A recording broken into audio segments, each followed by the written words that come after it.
আছি কুমোরটুলিতে। Now is the signature point.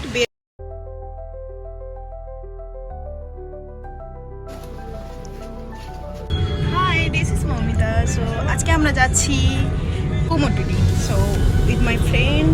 Newton থেকে একটা ক্যাব বুক করে আমি যাই দমদম মেট্রো স্টেশনে। বিকজ অফ দমদম মেট্রো স্টেশনের মিডিল পয়েন্টে আমার ফ্রেন্ডরাও ওঠার কথা ছিল, তো সেখান থেকে আমি ওদেরকে পিক আপ করার পর দমদম মেট্রো স্টেশনে যাই। নাও এখন আছি মেট্রো স্টেশনে।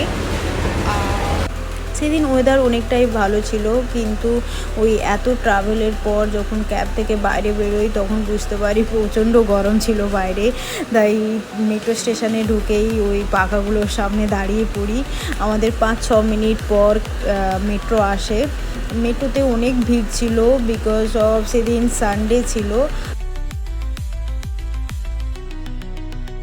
নামলাম শোভা বাজারে।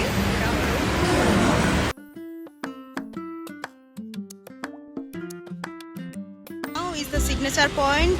ফার্স্ট রেড টেম্পলের অপোজিট সাইডে এই রাস্তা ধরে অনেকটাই হাঁটতে হবে। Next turn to the right side. Finally 10 minute হাঁটার পর আমরা কুমোরটুলির নদীর ঘাটে পৌঁছে যাই।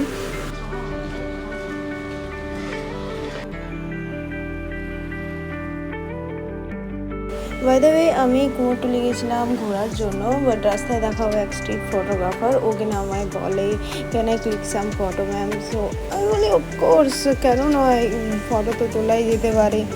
তো কিছু ফটো তোলার পর আমি সেখান থেকে বের হয়ে যাই।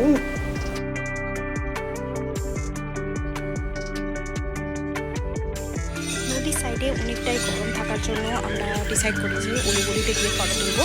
তাও আমরা এন্ট্রি করে নিয়েছি শোভা বাজারের অলিগলি পথ।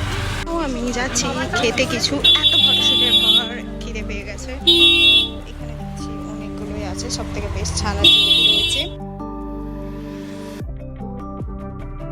এরপর আমি পেটের খিদা মিটিয়ে আমি যাই কুমোরটুলির ভেতরে, যেখানে অ্যাকচুয়ালি ঠাকুরের প্রতিমাগুলি তৈরি হয়।